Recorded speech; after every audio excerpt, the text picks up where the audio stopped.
In the shadows of our world, beyond the realm of science and reason, there exist creatures that defy explanation.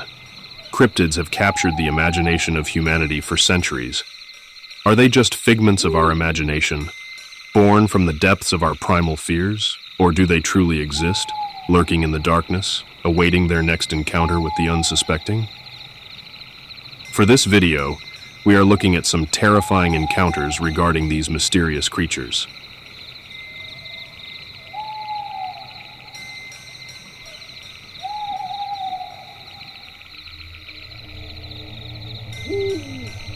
Hey, I want to start my first post off with a little bit about me, as it helps in context with the story.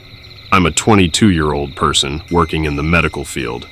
I'm a floater medical technician at the moment, which means I get a schedule every week going to different assisted living facilities, skilled nursing facilities, independent living facilities, all the living facilities that usually hold a majority of elderly people, and help with vaccinations and general patient care, involving meds all around my state. Sometimes I'm only 30 minutes from home, but I've driven 3 hours before, and most times they drag on long into the night.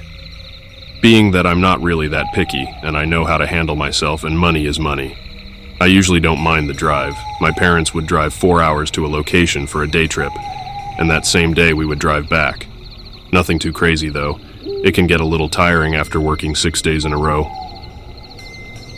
Now that you know how I work, I guess I'll tell you about where I live. No names, but I'm basically in the foothills, or in mountains, lots of back roads, lots of trees. I know, typical of scary stories, the middle of nowhere with spooky trees. But once again, I don't think much of it. I've lived around forests all my life. I see them as peaceful rather than scary. So I finish up this particular clinic at around 6 p.m., and as you know, if you live up north in the winter, it's dark by then. But once again, I'm thinking nothing of it. But even so, I'm tired and hungry, and ready to go to bed. My team calls it a day, and I set up to take my hour and 45-minute drive home. The first 30 minutes, I'm in town, then on a highway. So pretty nice, smooth sailing, listening to lo-fi music as per usual, using it as my decompress and meditative time. I keep driving. Then I notice a huge crash up ahead, like a 4 or 5 car pileup, real nasty on this busy highway. So I take an exit off the highway, going to drive around it so I can get home and into my bed quicker, rather than sit and wait for them to clear a path from one of the lanes. Anyway, I start driving through this town that honestly looks like maybe 3 freaking people live in it. All the buildings are run down, the road is so messed up, it's awful. My car's poor tires and hydraulic system were begging for me to stop, so I had to slow down a lot as to not stress my car. It's dark and really old, but again, places like this exist, a town on its last breath. I've seen them more than a few times from living up and down the East Coast in less than shitty neighborhoods. I'm not going to judge, but I will note this place is just really, really empty. No cars, no lights, boarded up houses, just empty. I'm driving between 15 and 20 miles an hour. My brights on so I can see. It's a clear night, so I have that going for me.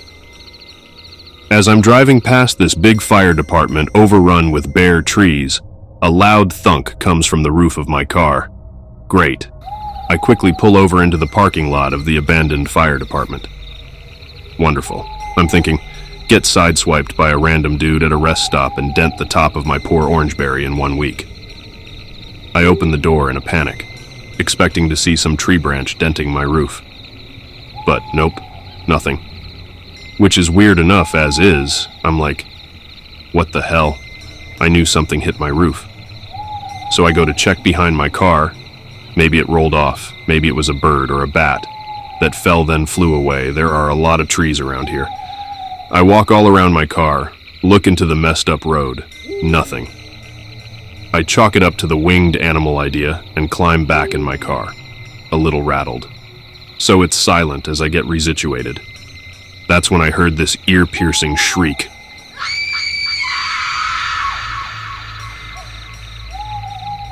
I'm talking. Someone is screaming so loud it sounds like their vocal cords could break. I lock my door and start getting back on the road. Calm down, I'm thinking. Bobcats are everywhere. You've heard what they sound like plenty, like a woman crying bloody murder. It's just a bobcat. It's just a bobcat. My hands are shaking and I'm trying to drive out of there as fast as I can. Just a bobcat, some kids playing a prank, some homeless tweaker. My car was rattling back and forth as I got up to a comfortable 35 miles an hour. Of course, that's me, pushing it for my abused car. I'd make it up to him later with a nice wash. I drive another mile through this town, and I'm a few miles from the exit to the highway again. I'm mentally kicking myself for being so scared. Like a little pansy, I'm freaking out over some animals, huh? I'm a mile away now, thanks to the helpful, yet very beat up and weathered signs. I'm calming down. Nothing crazy. Maybe it would be a good idea to play my lo-fi again, as I paused that 24/7 live stream one from YouTube when I got out of my car, just as I reach for my phone in the passenger side seat. Something rushes past my headlights. I scream and brake hard. I don't know why, it was yards away from me in the very distant part of my headlights. All right, that's the final straw. I'm crying at this point, shaking so hard I can barely grip the wheel, eyes blurry with tears. I don't care about the music anymore, and even though I'm still reminding myself, animals inhabit tree-dense abandoned towns all the time, this situation was still enough to get me crying. I keep driving, trying to focus on getting to that damn highway. But that's when I see it. If it's a human, then it's not like any human I've ever seen. On the side of the road, seeming to stand so politely on the sidewalk, as if waiting for me to pass so it could cross the street, was this tall thing. It had sunken facial features and looked naked. Loose skin, a lot of it, sagging down its legs and arms, piling at the wrists, ankles, and knees, around its neck and hanging from its jaw. I saw it for half a second before I slammed my foot down on the gas. Sorry, Orangeberry, like I said, I'd make it up to you. I'm screaming obscenities now. Fuck this, fuck that, what the fuck. You get the idea. My onslaught of emotions being too much. Goosebumps covered me from head to toe, tears rolling down my face, hands gripping my steering wheel so tight there's nail marks in it. I swerve onto the highway and recklessly into the other lane. I drive at 80 for a little bit before eventually slowing down and pulling over to the side of the road to sob and call my dad. He picks up instantly, and when he hears my crying, he's all concerned, trying to get my story. I explain everything. I called it a man in some scary monster costume, and my dad instructed me to call the police, which I didn't really want to do. I was already a nervous wreck, having to explain it or even go back with someone. Absolutely F that. But my dad insisted, so I called the cops. I tell them, I saw a man in the town back there off the exit in a costume. He scared me really bad, and after a few more questions, the cops said they'd check it out and sent me on my way. No, I can't be sure it wasn't a costume. No, I can't be sure it wasn't some weird outfit and bad lighting at night. No, I'm not saying all of these events were connected in some way. But what I am saying is, it all happened so quick. It was hard to dismiss as nothing. And if this was a costume, it had to be a damn good costume because it was hyper-realistic. And I saw every single fold and wrinkle and could even make out a couple blue veins. I don't even remember the name of the town. I haven't gotten a call back from the police about any updates, if there was anyone found with a costume on, stalking the side of the road in a beat-up town at 7 p.m. It happened about a month ago, and I'm better now. As long as I'm in my car, I'm safe. But I no longer feel safe being outside of my car at night. Not even the short walk from my front door to my driveway is safe anymore. I'll start shaking and panting if I'm outside in the dark alone for more than 5 seconds. I don't know who to tell or what to believe, but at the very least, I hope you guys found it entertaining. Thank you for your time.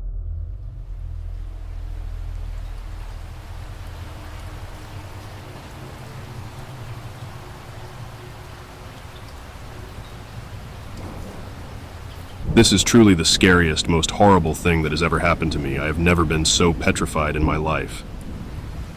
To this day, I still do not know who this man was, what he was trying to do, or if he still is where I saw him. I'm sorry for how long the geographical description is. I just want everyone to understand how secluded I was when this happened, and how badly it could have ended if it wasn't for my parents. I was back home for the summer for the first time in a year after starting uni. Our home still is, just outside of a small town with forests all around. There was also a small man-made lake, which was diverged from a river that ran for miles through the forest and ramified into a few streams east of the lake. Near my home, there was a small grassy path that led to the river following a stream. It was a long walk, but one I used to go on often as a child. I knew the forest there well. I knew where I could cut through dense trees to meet the stream. The walk I would go on always led me off the path, which turned northwest slowly, so away from the stream, and then took a sharp turn to the west after a few miles' walk, at which point the stream was hidden quite deep into the forest. I'd continue to walk north and follow the stream through the forest to get to the river, then follow the river west to get to the lake. It's easy to get lost in this forest because the terrain isn't just a slope down to the water. It goes up and down, and you end up completely surrounded by trees. I'd spent many days wandering around there alone or with my dad over the span of 18 years. Never saw anybody else in the forest. I went there twice that summer, both times alone-ish. The first time I left in the morning, I walked along the path away from the stream to the sharp bend, then cut back into the forest. I reached the stream after an hour or so. As I was running my hands in the water, I heard a bell from far away, coming from the north.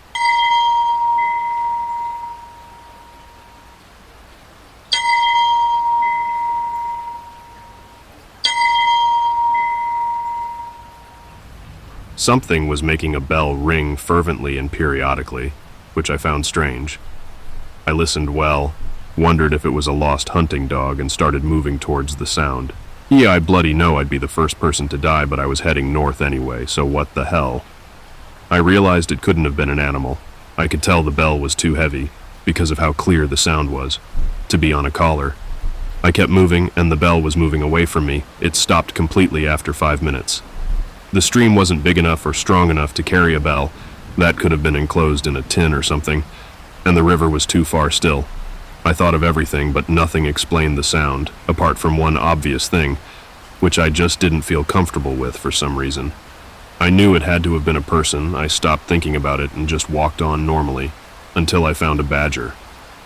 A bloomin' dead one, carefully decapitated. It had obviously been done with a knife.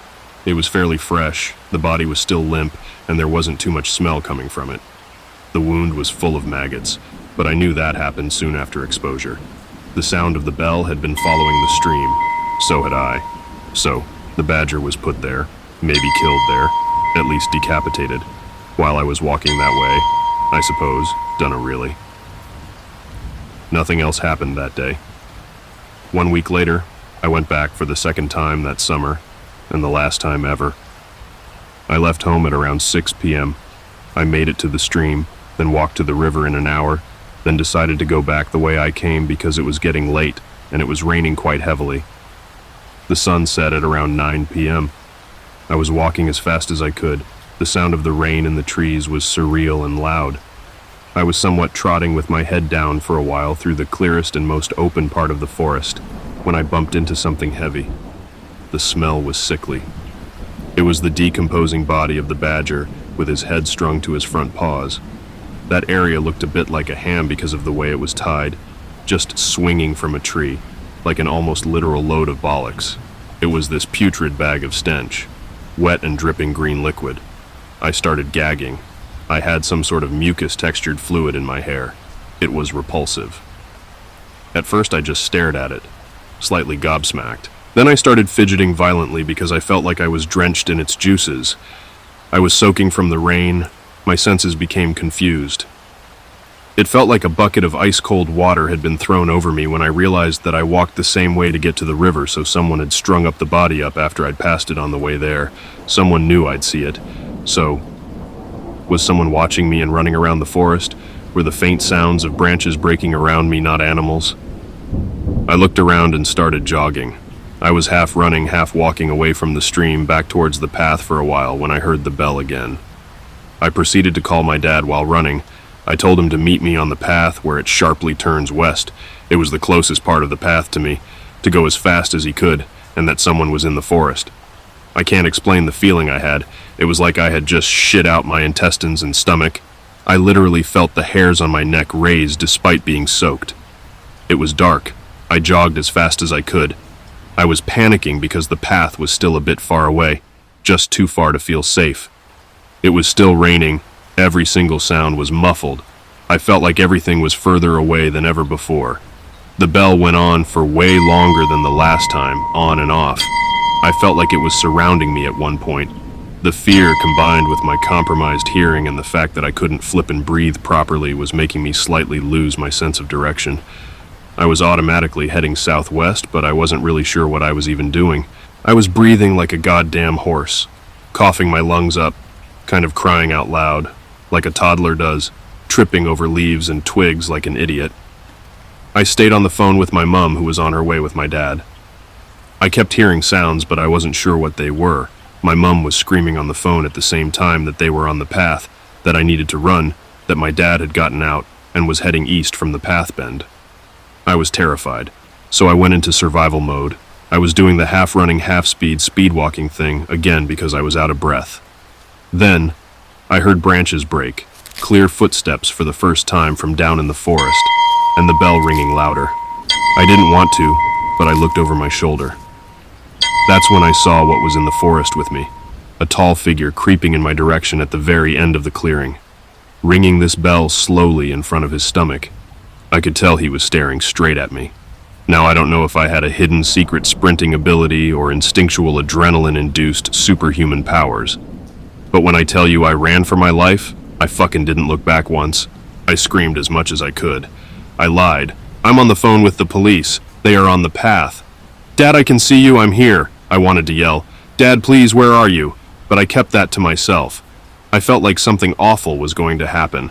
I felt like the man was right behind me. I kept telling myself not to look back. I was gasping and wheezing, crying so hard and screaming for my dad. I felt shivers on my neck and then switched off. I just ran. I even dropped my bag and only realized I didn't have it anymore when I was in the car.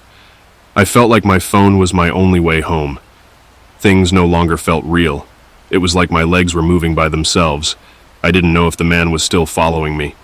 I could only hear my heart beating in my ears and the bell. I finally heard my dad shout my name, and I knew he was coming my way, and that he could see me because of the intonation of his voice. I pretty much lunged myself at him when we got to each other. My dad heard the bell too. My mom could hear it on the phone. She was waiting with the car ready to leave fast.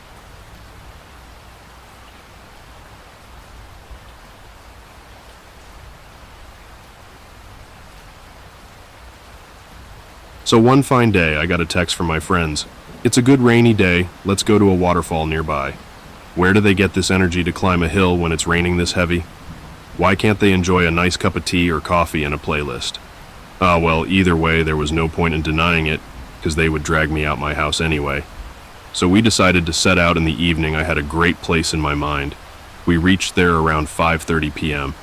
Even though I had planned to laze around in my room, witnessing such scene of a mountain covered with the blanket of fog and distance view of waterfall was worth the trip. It was less to no crowd, as it was a weekday. When we started climbing, it took 4 of us around 15-20 minutes to reach the waterfall. The view from up there of the city was mesmerizing. There was a very small area surrounded by big rocks at the summit of waterfall. The flow had created hot spring-style potholes one below another. There were few people up there, around 4 or 5, except us. As the waterfall was loud, it was hard to communicate without yelling. We are a kind of group who just enjoy the company of each other, even though there is no conversation going on. We all sat in one of those potholes in silence, vibing with the feeling of flowing water, enchanting view, and sound of fall. It was a bliss. We all drifted off. After some time passed by, as I was lost in thoughts, admiring the view, I noticed a small broken branch of white flower flowing beside me. I watched it flow down one pothole to another. It was peaceful, watching it flow off until it went out of view in the thick forest. That's when I jolted out of my daydream. I looked back, wondering what my friends were up to, and they were all still drifting off on their own. One's laying down and the other was stargazing. I started noticing something strange. It was quiet, too quiet. I couldn't hear people talking or laughing as before. I looked back and realized the place was deserted. We were the only ones left behind. When I checked my watch, it made me feel uneasy, because when we came here and sat down, it was around 6:15 p.m., for what I and everyone with me had thought had spent 15 minutes idling. There was a 45-minute time gap we could not explain. When I told them it was almost 7 p.m., and they all thought I was joking. But after confirming, they had confused yet blank looks on their faces and didn't know what to make out of this situation. At the moment, we decided not to overthink about it and decided to descend as it was getting dark, because whatever luck we had, the sunset was late that day. As we started our way down with the chit-chat, I was still bugged about the fact that all four of us were sitting there ideally for almost an hour and none of us noticed. And how I didn't notice people leaving. As I was overflowing in these thoughts, I heard a whistling sound come from the forest edge of the trail we were walking. Just to give you readers a clear idea of the trail, it was a narrow path on the edge of the hill, and down below was a slide of deep forestation. I looked at my friends to see if anyone heard it too, but they all seemed to be busy with their conversation. I shrugged it off as it was maybe a bird. I continued a few steps down when I heard it again, a whistle, kind of, which sounded very human. I watched my friends walking in front of me stop as they all looked in the same direction, where the sound came from down the edge. At first, when we heard the whistle, it sounded casual, but as we paced further, the tone changed and sounded way more like it wanted our attention. The conversation between them was slowly dying down as they were starting to realize what the situation was. I also noticed the whistling was coming from the same distance, even though we were moving, as if whatever was making that sound was maintaining the same 5 to 10 meter distance between us. Well, to say it clearly, following us. And I guess everyone with me had started to realize this without me saying.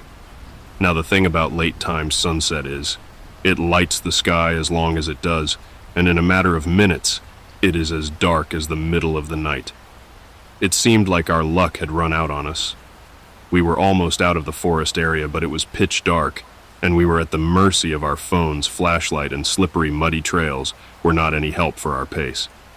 I was walking up front because some turns needed a supporting hand to pass by, as we were almost out of this forest.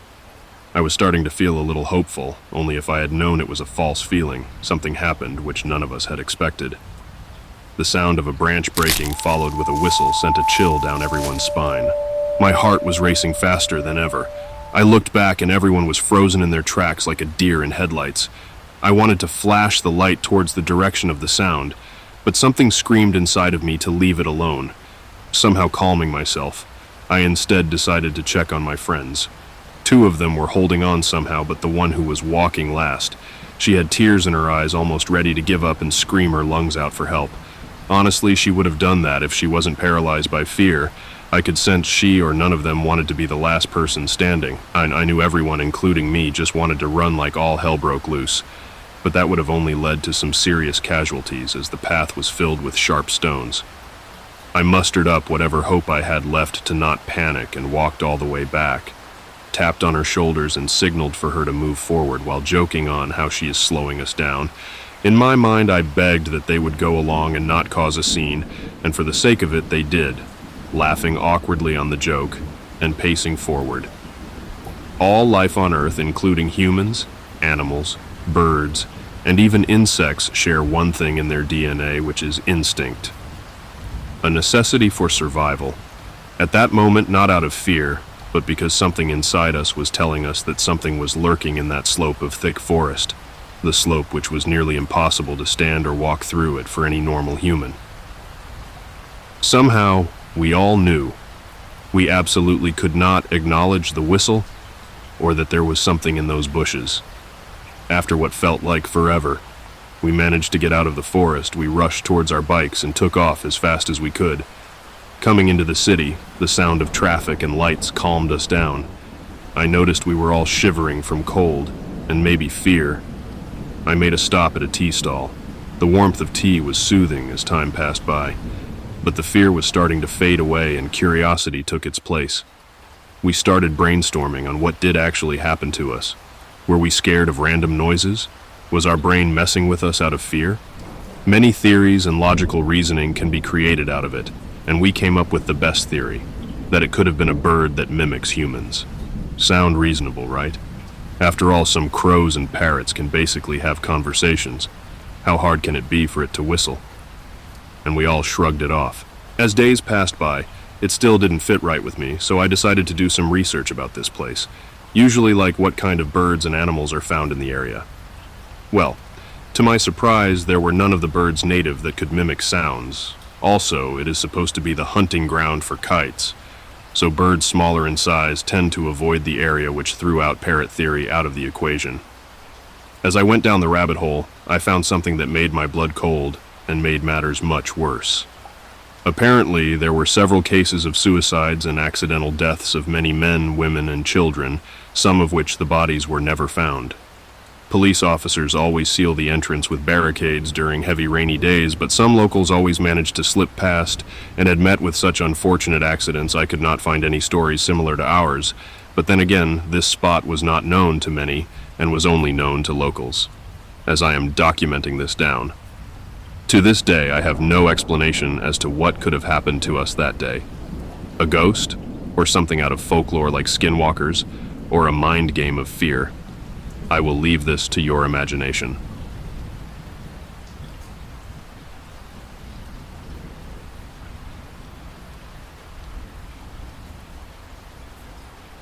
Back when I was around 11, my third oldest brother was at his grade 8 graduation, and I was left home alone.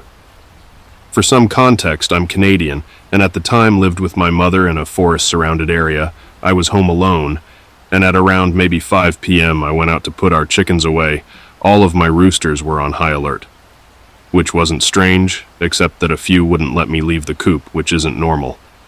I had around 3 roosters blocking the door, so after maybe 15 minutes of struggling, I got out and I locked the door as I was heading inside. I heard branches, sticks cracking as if inside and slammed my front door shut, locking it. I never got 3 steps to my door before knocking was heard, and my mother's voice begging me to open the door and that she forgot something. I knew it wasn't her as I watched her leave with my younger siblings and stepfather. In a panic and tears, I went upstairs and crawled to my room, closing the door and locking the door that led to the outside. The pounding and begging continued for a few more minutes as I covered my windows with some spare blankets.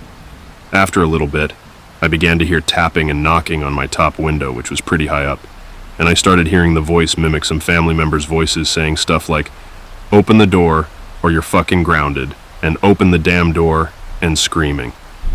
I didn't know what to do, but my 11-year-old mind decided to scream and plead for it to leave me alone, which wasn't smart as it led to it getting louder.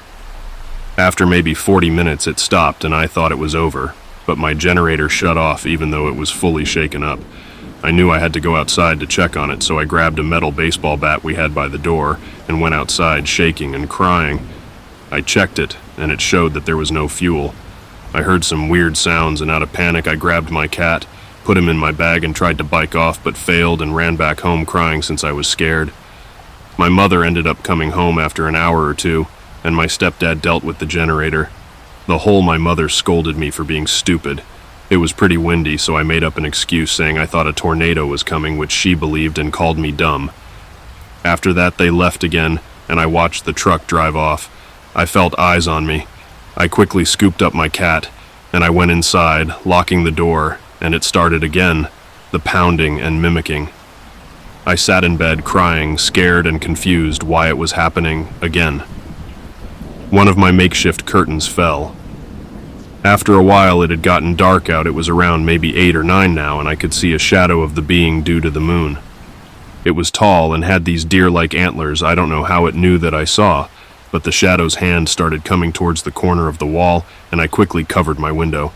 The tapping got worse and the voices were changing again. I don't know whose voices it was using now, but I was scared. I ended up crying myself to sleep while my cat tried to comfort me, and it stopped. My mother came home, and that was kind of the end. I was shaken up for a few days and very jumpy. I'm still scared of the forest. To this day, I'm almost 17 now, and I ended up confessing to my mother today about all of this. And she said it sounded demonic, and that she was going to talk to my stepfather about it, as he is Native American, and may know. Sorry if this is a mess. I'm shaking while typing. And on a call with a friend, it's been a few years, so I may be missing some things out.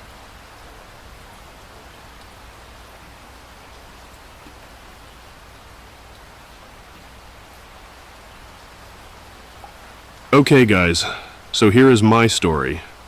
My cousin and I were out in the woods behind her house and we were just messing around. We thought that we would try our hand at making one of those cheesy YouTube horror series, so we both started recording on our phones. Well, as it was starting to get dark, the two of us decided to separate for plot purposes, and when she got to this clearing area, she was supposed to scream. So she takes off running as planned, and I'm trying to catch up with her. Well then, I actually got lost. I couldn't find the trail that we had come down there on, and I started yelling her name, because she wasn't supposed to go far. She should have still been able to hear me. But she doesn't answer. Then I heard her scream, which was planned, and I yell back, "Where are you? I can't find the trail." And she yells, "I'm at the road." So I'm still lost, and I start texting her, telling her to come back, but she wouldn't answer any of my texts or calls. And right about the time she calls back, I had finally found the trail again and was walking down a hill. I told her that I heard her yell that she was at the road and that I was on my way there. And she tells me that she didn't say that. I didn't believe her, though. I was like, "I heard you say it, quit messing around." Then I tripped and fell and dropped the phone and then picked it back up, laughing at my klutz self, and she asked me, "Who was that?" and said that she hears a man's voice on my end. I never got any proof of that, though. At this point, she tells me she's coming back, and it wasn't a few seconds later that she walks over the hill, and we hang up our phones and head back home together. And we're just thinking that we got ourselves all worked up because we were trying to film something scary to start with. But here's what we were never able to come up with an explanation for. When we got home and looked at our recordings, we were still arguing over whether she said she was at the road or not, and decided that we would just prove it. So in my video, you could hear her scream and then yell, "I'm at the road." But in her video she screams, and it sounds identical to the scream in my video, except she never says anything after. Her video doesn't pick up a voice at all. Even she admitted that it sounded like her voice. Also, in her video, she ran for about 5 minutes straight, but never went to the road. And if it took her 5 minutes to run that far, how long should it have taken her to walk back to me? Because she didn't start heading back until I talked to her on the phone and told her that I was lost. Our phone call was only about 120 minutes long, and we didn't hang up until we saw each other. Just a lot of things we weren't able to explain about that night.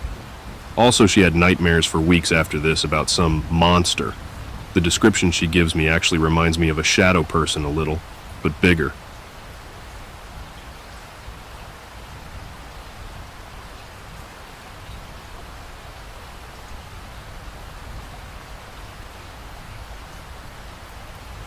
I am an outdoorsman. I'm very experienced in hunting, camping, hiking, and general survival. I'm very familiar and used to wildlife, and I was charged by what I believe was a cryptid called a Dogman. It charged me and my cousin. It was not a bear. A bear cannot move how it did. And it was not a normal wolf, as they can't comfortably run on 2 legs, whereas what charged us seemed natural at doing. I can elaborate further if you wish. This happened around June or July of 2007, I believe. I was around 17 years old and more cocky then, but still somewhat knowledgeable of the outdoors. My family used to own a cabin in northwest Wisconsin. I basically grew up there in the summer. I knew the woods well, but at night it was wise to stay in the cabin, or at least by the bonfire by the beach because of bears, wolves, and cougars. One of the creepiest things was if you were having a bonfire. The tree line was visible from the fire pit and beach, and at night you always felt like you were being watched from that tree line. But during the day, the woods always seemed normal, not so creepy. That is, until this incident. So this happened somewhere between 12 to 2 p.m. Me and my cousin were having an airsoft battle. I was in full woodland camo. He was not. I retreated onto the ATV trail into the woods for a tactical advantage, and our battle took us about 200 meters in to about a third of the way up the trail. We had enough at this point, and were standing at the edge of a clearing on the trail talking, and he was maybe 10 feet from me. When I decided to mess with him, I shushed him and said, "We're being watched." He froze. Then I realized the woods were dead quiet, and I got spooked and started scanning the tree line and the other edge of the clearing from left to right when I saw it. Its teeth gave it away. It was panting and staring at my cousin. I don't expect you to believe me. But what I saw was a wolf as big as a black bear, at least 300 pounds, but it wasn't normal.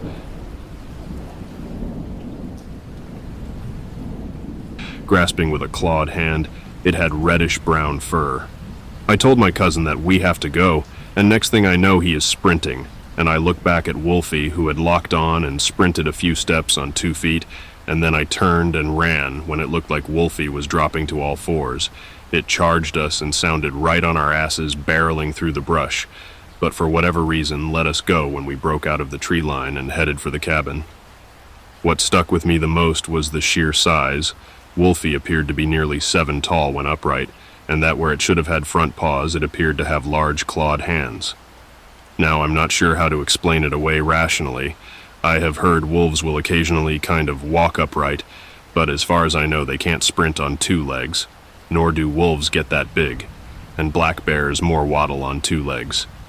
The closest description is silly, a werewolf or dogman. Thank you for reading.